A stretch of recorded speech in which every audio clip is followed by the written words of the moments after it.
toda mi vida, cada uno de esos aspectos.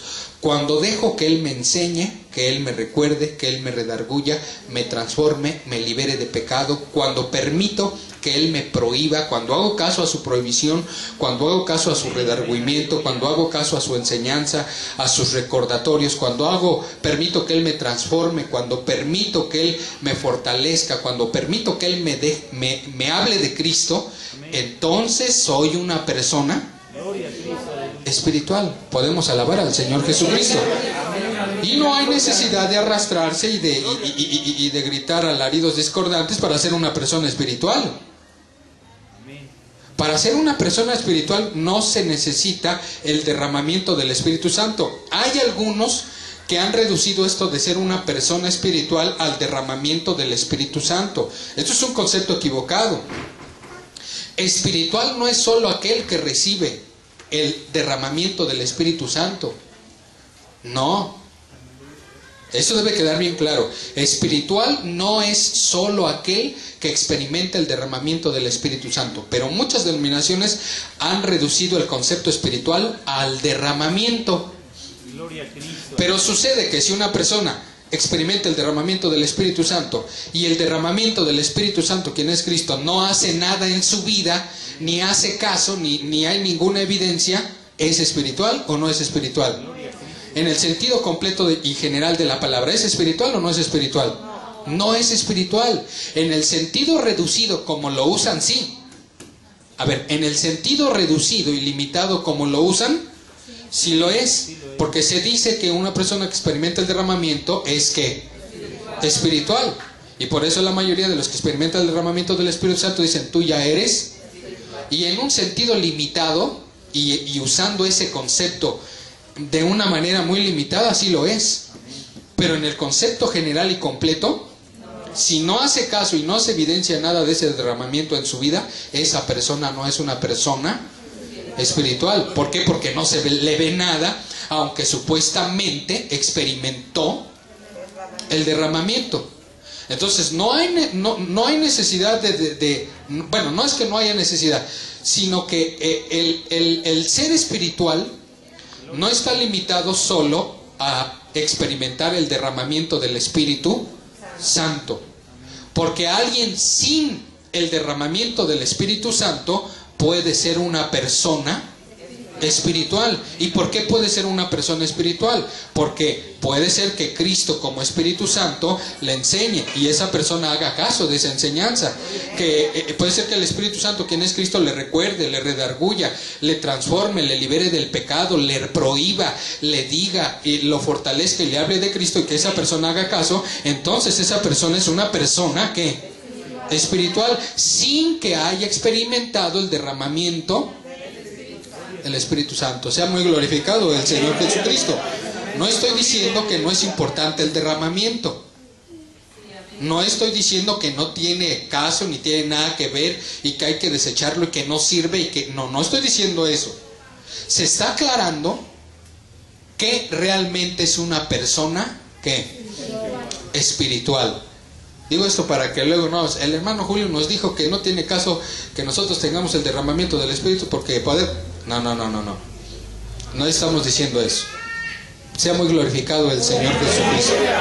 Entonces, eso es ser una persona ¿qué? Espiritual. Pero como a muchos los han enseñado a que ser espiritual es experimentar el derramamiento del Espíritu Santo, en muchas ocasiones ese que experimentó el derramamiento es de lo peor.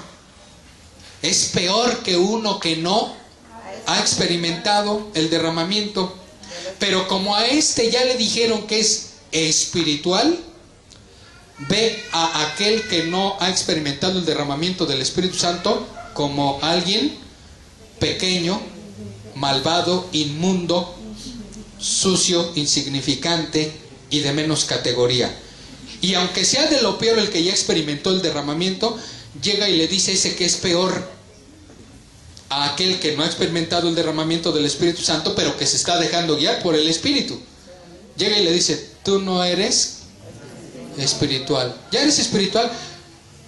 No, pues todavía no. No, pues todavía no. Todavía no. Te falta mucho. Aunque aquel sea de lo peor, aunque aquel sea peor que ese que no ha experimentado, te falta mucho. No, todavía no sabes lo que es bueno.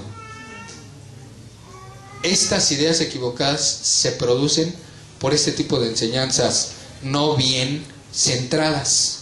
Gloria a Cristo, aleluya. Y es que a eso reducen todo esto, hermano. Yo estaba escuchando un programa de radio apenas y casi la mayoría lo define así.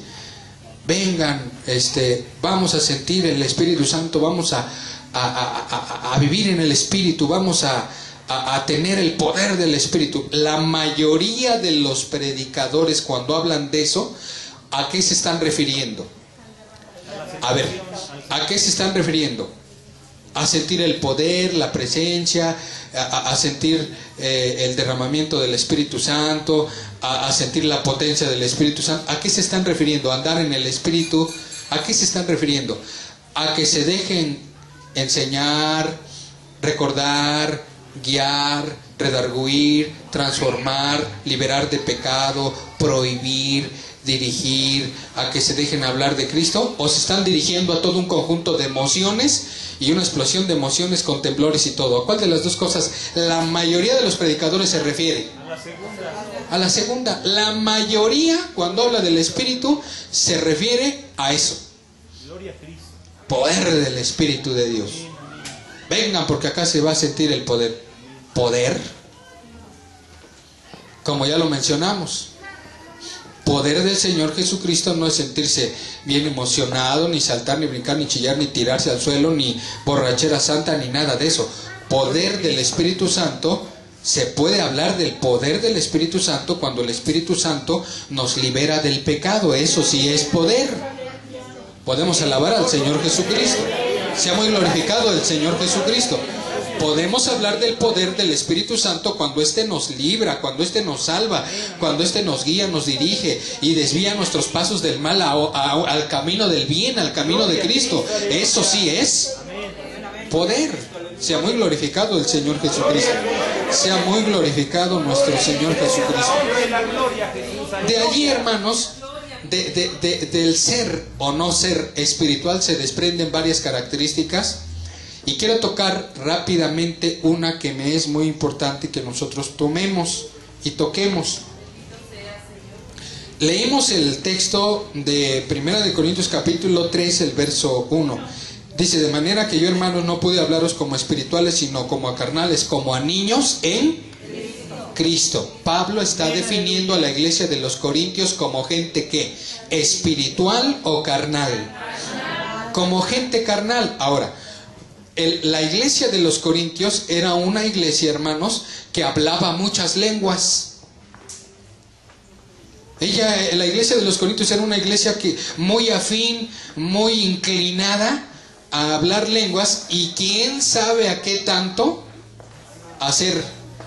Eso no lo podemos saber, no sabemos si ya existía lo que hoy se ha desarrollado, que es un concepto y una idea y una concepción torcida y distorsionada de la verdadera presencia, manifestación, efectos del Espíritu Santo. ¿Quién sabe si desde ese tiempo ya existía esto? Pero por alguna razón el apóstol Pablo le dice a esta iglesia: no pude hablaros como ¿qué? Como espirituales. En pocas palabras les estaba diciendo que ellos no eran ¿qué? No eran espirituales. Aunque ellos hablaban, y digo que hablaban porque, hermanos, miren, en el 1 Corintios capítulo 13, verso 1 dice: si yo hablase lenguas humanas y angélicas y no tengo caridad, vengo a ser como metal que resuena o címbalo que retiñe. O sea que la iglesia de los Corintios hablaba ¿qué? Lenguas. Pero Pablo les aclara y les dice: no, si ustedes hablan lenguas pero no tienen amor, ¿qué? No son espirituales. No son espirituales. Y si tuviera profecía, y si tuviese y entendiese todos los misterios y toda ciencia, es otro punto. Hoy en la actualidad se define a un hombre espiritual